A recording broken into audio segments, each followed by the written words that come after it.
Good afternoon, and thank you, Lindsay. Thank you, Amit, for setting the tone.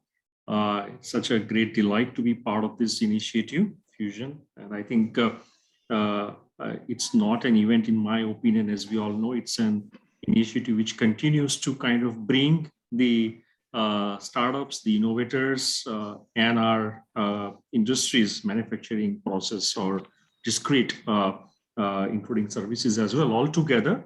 And this time around, I'm so glad to kind of, moderate this panel discussion with my co-panelists, very senior learned people, colleagues and friends from the industry.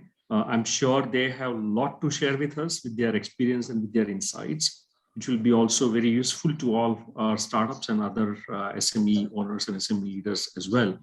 I think a lot has been talked and been discussed, in terms of how the innovation happens, how the digitalization happens and transformation happens, or digital transformation happens within the industries. But it is very important to get the perspective as how SME manufacturers look at it. What are the ways, what are the challenges, what are the opportunities that we all have as far as SME manufacturers are concerned. While the we all, of course, have gone through and have been going through pandemic, which has kind of, the pace, the way digitalization is being adapted so very rapidly, right? Like no one ever thought and imagined about it. For example, it has brought distribution and distribution networks in a big way, distributed systems in a big way, where we are kind of required to do anything and everything from where we are. Forget just about from being at home, but from where we are. And that has escalated kind of needs with various, industries and domains. But regardless of that, we all knew and we all know that digitalization is something which was happening before as well and continues to happen, right? However, what are the use cases? What are the challenges? What are the opportunities that we have? How should we really prepare for those? I would like to discuss that with my co-panelists over here in terms of, what, how, and why, right? I think why is very important to start with, and then followed by what and how. So why do we really need this is one thing which, of course, we really all ask all these questions. But before we begin into that direction, I would like to kind of have one, comments from my friends over here to start with. And if you can possibly share, to start with you, Sanjay ji, about what are the, how do you see digitalization being adopted by SMEs, and what are the challenges and opportunities? Maybe if my co-panelists can spend a couple of minutes each to open their comments on this. Sure. Thank you, Maulik. Thank you for inviting me on this panel. First of all, my views on this is that the pandemic, like you rightly said, has changed the scenario world over. And with the disruption in the supply chain, which was the biggest challenge faced globally, things are moving rapidly towards digitalization. But SME sector is still lagging. The reason being that there is the drive from the entrepreneur is not there, but the push is there from the top. So if I am a supplier to a larger business, then the push from the top is going to come to me. So slowly the mindset is changing, but it's going to be a long drawn process, because for capital requirement is ill-conceived by the SME segment. There is no formal information given to them that actually it doesn't cost that much. Small baby steps can lead you to the beginning of digitalization. So that is my key point, that the SMEs should be educated well enough. That's one of the biggest challenge. The technology averseness should go. See, first of all, when the Paytm came in, a lot of older generation were very skeptical in using that phone to pay something, because that is still not the mindset that I can pay to someone using a mobile phone. Now that is gone. So slowly that impact has to come on the SME, that this is not a capital intensive scenario. Awareness is the key thing. Also, somewhere they have this mindset that the technology keeps changing. What if we invest today and tomorrow it's gone? It will be obsolete. So those kind of fear factor needs to go. So that's the biggest, one of the biggest challenges I think that is the MSME is facing. Once we, I think things should improve. I'll give you a small case in my company. We used to have a lot of paper-based data on our CNC machines. So we had a startup install IoT devices pre-COVID. And today I have data for all the machines runtime, downtime, the predictive, preventive maintenance issues are taken care. As soon as a machine is down, my maintenance guy gets a message that this machine is down at so-and-so time. Also very critically important is that, if you know something about machining, when the CNC machine is actually taking a cut, there is also some free air time, which is useless. And we, before that, always thought that we were the best programmers for cycle times. But having this data of the free air time on the machine operation is now giving our team a better idea how to program to reduce that air time, thereby increasing my efficiency. So these kind of small baby steps that you take goes a big way in actually making the SME understand that these are the tangible benefits which can be seen. Right? Thank you, Sanjay. That's a great example and good comments, good remarks that you made. I think having small baby steps in the direction is very. Coming to taking that forward, and this question specifically to Atul, what do you think in terms of how do you see in what ways these baby steps can be taken? I mean, how do you kind of bring the value to the table, right? And I understand in one of our earlier discussion you mentioned that it has to be evidence based, right? But then there is a trust which needs to be established in terms of possibilities of bringing the value. So what are your thoughts on that? How do you really do that? Yeah, thanks, Maulik, and thanks, NASSCOM, for having us here today. I think that's an interesting question, the how of it.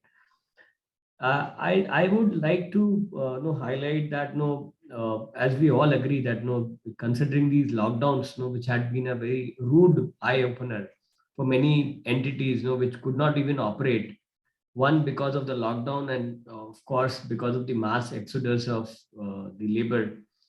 So what we have seen is, and what we see now is that digital adoption is no longer an option for companies, but I would rather call it as a survival.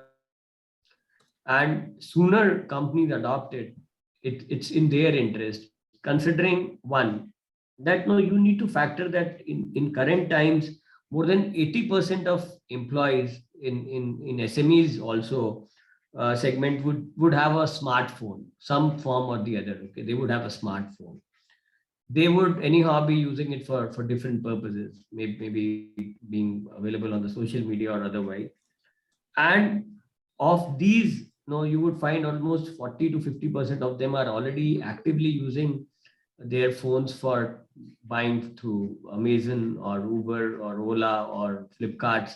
So which means that these team members which are digitally equipped, they are using technology out of the workplace already. And as the counts of millennials in the workforce increases on a year-on-year basis, they would actually not be interested to carry out those menial manual work. They would not be able to do that. And gone are those days that you ask them to do something manually, that you keep a checklist and maintain a logbook or a register. They would not be interested to work for you, which means that you would have to adopt digital to transact to, and of course, not just to transact, to make the workforce remain with you, but also if you see these compliances, these government compliances are becoming more and more digitally enabled, which means that no, anyhow you need to have team members to be able to transact and remain compliant. All of this, no, and coupled to with the cheaper availability of technologies like cloud, mobility, social platforms, and these, no, you have these solutions which are available. No, it's not just about cloud as an infrastructure, but also you have these SaaS offerings, no, which you can subscribe for a specific purpose, carry out some experiments, which means that no, there are so much no levers which are available, and it also addresses that no, earlier the issue was that no, you had to buy infra hardware, everything you have to procure, and then you had that risk of obsolescence and the whole capital going wasted. But with these subscription based models, no, that issue is also largely addressed, because no, you pay as you use, and you can always evolve and choose a different partner if at any point of time. What I just want to conclude with my remark is that no, there are these quick wins and the easy wins which SMEs should actually look at, both having a view of batch cycle times using technology. These could be IoT enabled, these, and then having a safer workplace with remote monitoring tools, CCTV, and these are low priced and no low entry barriers. You can deploy, and you have those quick wins, because you can't be there on the shop floor all the time. The entrepreneur or the owner cannot be on the shop floor, cannot monitor all aspects of the entire operations end to end by himself or herself. So using these technologies, you can have a view of the whole value stream, and then intervene, or maybe based on exception alerts and all that, you can then intervene and make sure that the whole value stream operates at the highest efficiencies 24/7. Last but not the least, the availability of experts. SMEs cannot afford to have experts for equipments on their rolls all the time, which means that if you have reasonable technology sensors in place, you can always have remote support, remote experts dial in and support you remotely, which comes at a far lesser cost as well. So these are broad levers I just wanted to bring forward. Molly? Yeah. Thank you, Atul. This is very interesting, because what really is important to kind of bring the from concept to its value. A lot of times earlier we talked about proof of concept, but I think it is important to kind of map it with the value, which is so very important. And you rightly said so, Atul. There is a need, therefore, in my honest opinion, we all know about, is to kind of bridge the gap by means of co-creation, right? And I have this question for Abhayji, who is, who has been doing this a lot. And I know, Abhayji, you have a couple of examples where you have co-invented or have co-created some solutions for the needs at your end. So whatever earlier Atul and Sanjay mentioned, those challenges, do you think this co-creation can really help to in one way or the other way, address those challenges? And what have been your experience in terms of co-creation? What do you expect from startups to be part of such co-creation? Thank you, NASSCOM, for inviting us for this session. Definitely, I agree on what we are talking about, co-innovation. The reason is, as a small or medium organization, or even a big organization, to focus on resolving the issue, because there are many things which are known, you can handle it, but unknown, which is not able to handle it, or external factors which you cannot.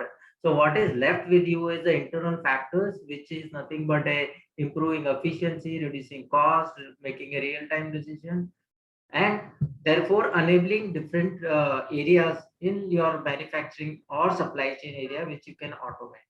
So we also, similar to other industries, small or large, we have gone through these cycles. Problems are same, but we defined, we prioritized, and what are the problems to be solved. So we identified a couple of them. One was the turnaround time within the plant, or operational efficiency, inventory visibility, or predictability. These are the key factors which are contributing towards cost.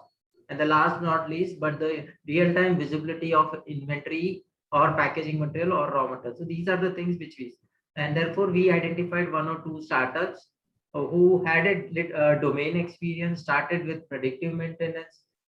They understood our process, they had the domain knowledge, and they helped us jointly. It was a co-innovation type of product which was developed jointly over a period of time, which helped us to collect the data and reduce our downtime, because that becomes a in a last 18 months, if you see, real challenge was downtime was the issue. Like, you cannot build a new plant at that point, and you have to maximize utilization of the existing machines. So that was the first challenge. Reduce the rework cost or spare cost, different civil, mechanical, engineering cost. So that's how we started. We worked with one startup and helped us on a small co-innovated product, and then we expanded to multiple areas. It did not invest, like, it was not an investment. So, like, real outcome is the value which we get from the data actually, which is totally unknown unless we have the visibility of. So that we help, they helped us. It was very simple edge computing, where the operator gets real-time information, which Sanjay Bhai also said, and corrective action are evident instead of post-facto analyzing. So these are the things which are very small. And similarly, operational efficiency, inventory tracking, or backward, like, in today's world, the challenge for everybody, small, big, how do I interact with my customers and vendors? So simplest way is to integrate both. They give them visibility of your product, your requirement, and inventory status, what they have produced. So these are something which we have done, and at least two innovations, small one which we did, which worked, and we started with two at two plants and now rolled out to all the locations. It's not very expensive, but initially the effort is required. The best advantage of this is data is from machine. It's a not manual driven, log driven, and therefore the decision making or the new generation tools which help us to do better analysis. And it's a basically eye opener for management also, that these are the things which were not visible now started visible. So these are some things which we have done over period. Yes, there were initially challenge of security was the one thing, but our approach was start with a critical problem, do pilot, have 5 to 6 weeks, 7 weeks innovation workshop with the vendor, co-innovate, and let the business own that, not IT as a technology partner. We never, but the expertise for that particular domain was also provided by the startup vendor. So that overall combinations helped us to start in this area instead of going for a large solution. Better start simple, let everybody understand and mature. That's great. How about talking briefly about how capital intensive this initiatives are. So, are. like, for us it was like, it's a very I don't, many people might for that restaurant for that much amount. Actually, ROI is within week or 10 days or 15 days. So I don't think that is the huge effort which we are talking in, huge investment. We are not talking like that huge, because then the realization becomes too long time actually, which is not really. Here the ownership, effort, and ROI is very quick actually. Okay, Sanjay, what's your take on that in terms of, how do you kind of approach to because you mentioned earlier, even the orientation or understanding of the SME business owner isn't possibly there, though there is a need which is felt, but where to get started from? How do you identify the problem? How do you really take care of these things? So first of all, I would start by saying that the problem identification is key right now. If any entrepreneur, if he's making a product or is making a component for XYZ, the raw material costs are pretty much fixed. Where is his advantage coming from? His advantage is coming for, or his profitability is coming from his process engineering and his process efficiency. Now, these two are the main problems, right?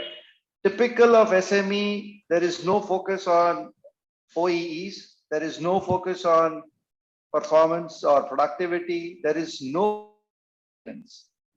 most of the time what happens is the machine breaks down because there is no predictive preventive maintenance in place. So if we use these digital tools to monitor the machines, even energy is a big cost. Energy is never going to be cheaper in India or world. It's going to be incrementally increased. And that is something which you can control because there is a tremendous energy waste happening in SME segment. Large scale have been able to have energy efficient systems, as simple as motors, electric motors. So those machine monitoring systems, if there are digitalization of those things, that's one of the key areas. Okay. Energy efficiency monitoring, maintenance. I see Keyur Balawat in one of the audience. He has a nice system, augmented reality based remote monitoring of machines and maintenance health. So those kind of things, if today my machine supplier is sitting in Bangalore, and if I have a breakdown, his service engineer can't fix a thing. He has to call up his plant in Bangalore. That guy guides him. Here, if I can have an augmented reality kind of setup where he tells my guy that go and fix this part because that's where the problem is. It's easy. The uptime is there, right? So you can kind of things.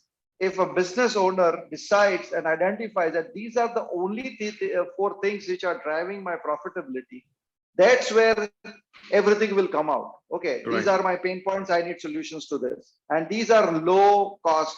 I'll tell you the IoT system that I have for each machine. I paid 8,000 rupees for the small device and I'm paying 2,000 rupees per month for cloud. That's nothing. Right. I recovered my entire cost in 3 months. Well, that's fantastic. That really means is that, there are initiatives which are possible. Baby steps can be taken with low-hanging fruits as well. To be able to take that forward, Atul, what's your thought in terms of how do you kind of, what are the factors or what are these key areas or points that you would want to talk to the SME owners and the startups both to how do you define the start points? Where do you start from?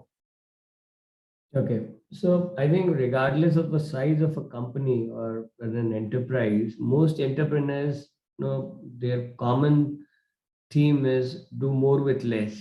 Okay, that's a common theme. And so like earlier days, we used to take a bullock cart or we used to take a horse or whatever, or go walking across cities or countries, whatever. But now we choose to take a plane because that's more efficient, or maybe bus or whatever. Likewise, there was a particular way of doing things, be it manufacturing, be it maintenance, be it managing logistics, be it managing documentation. But in these current times, there are you need to have at least the repetitive processes like we had this discussion which was there, wherein we can look at technologies like robotic process automation, and these are, though the names are very they sound very it's almost like a Star Trek serial, but if you dig deeper, even using Python, you can get it developed through some startups, and you can automate many of your processes. And as I said, from a low hanging fruit, it could be around employee and contract employee attendance management. How do you do that without touchless, based on a touchless technologies?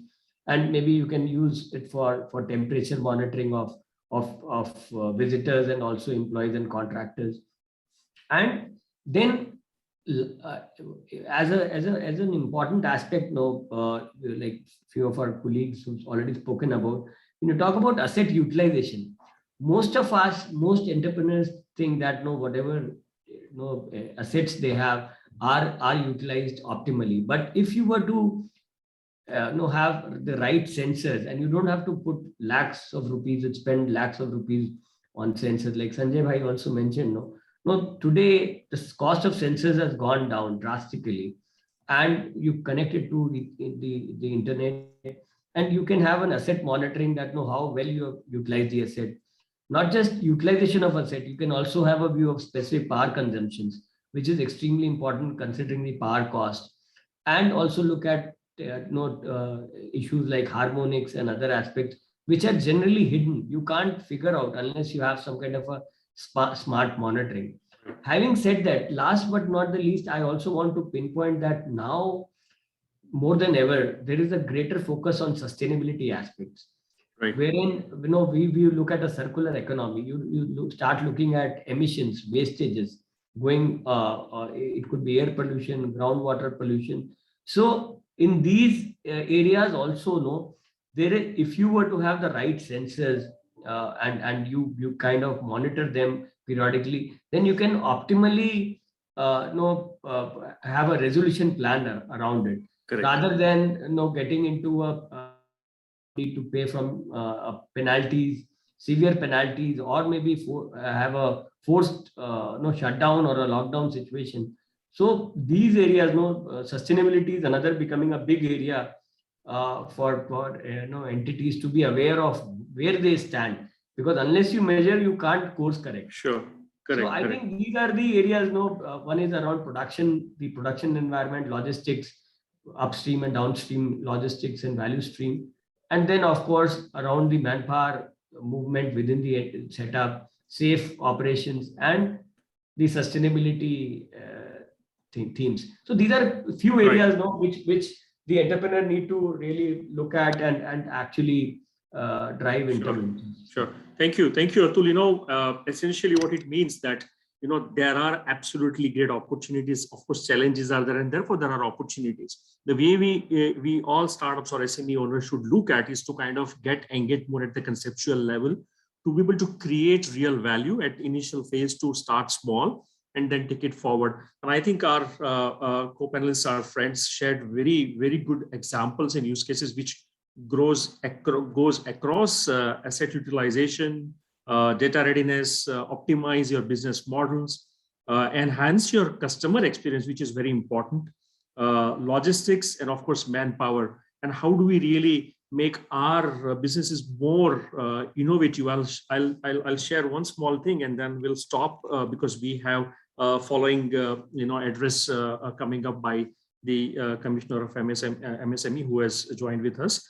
What it really is. For example, I was talking to a friend, and I'm SME manufacturer again. Just because he, nothing wrong about it, just because he heard about an ERP solution to implement and get started, right? That's exactly what he thought it is best way to get started, and he figured out that's a big investment. So he was kind of checking where to start from, and with this budget, how do you kind of enhance the business opportunities? So possibly for him, being a motor manufacturer was possibly best way to get started by creating a product configurator for himself, right? Which allowed his sales team to kind of go out to the field, sit with the client and configure the specifications as the client would want, and possibly reach out with more product configuration options to the end customer and end user. What in reality he ended up doing was creating a product configurator which enhanced the customer outreach beyond the boundaries, and of course, increase that customer experience. So there are ways and means which we can really think of good examples where the business can get benefited to get started, and that's where the value would be, right? So thank you so much. Maulik, I'm so sorry. I'll just take 10 seconds because the MSME commissioner is also there. So I just wanted to call this out. That now I was reading this article around how MSMEs are actually getting supported outside of India as well as countries like Australia, Denmark, and few others. They have started these SME digital programs focused on digital adoption by SMEs, and not just digital programs. They have also set up advisory services. They have created test beds and experimentation hubs and all that. So it's like creating a complete model and ecosystem around digital adoption, because we may have these discussions once in a while, and I'm not too sure how many of the SMEs would actually be participating. But then once we start also creating these outreach programs, wherein in a continual basis we start drumming and start dating that this is what we can do and this is what how we can help you do it. It brings that whole degree of confidence. Yeah, that's it. Thank you so much. That's a great Thank point, you. Atul, that you made. At NASSCOM Center of Excellence, that's exactly the focus and the objective has been, and very happy to let you all know that MSME also department has been of great help and great support in all our initiatives. With that, I thank each and everyone here in the participation in the audience, and my special thanks to Sanjay, Vaiji and Atul for joining us and sharing your thoughts and your inputs. Of course, there is a lot to be talked, and so we can, of course, through the help of NASSCOM COE, our expert panel speakers can be reached out to by the participants if there are any further more questions. Thank you so much. Appreciate your. Thank you so much. Thank you. Thank you.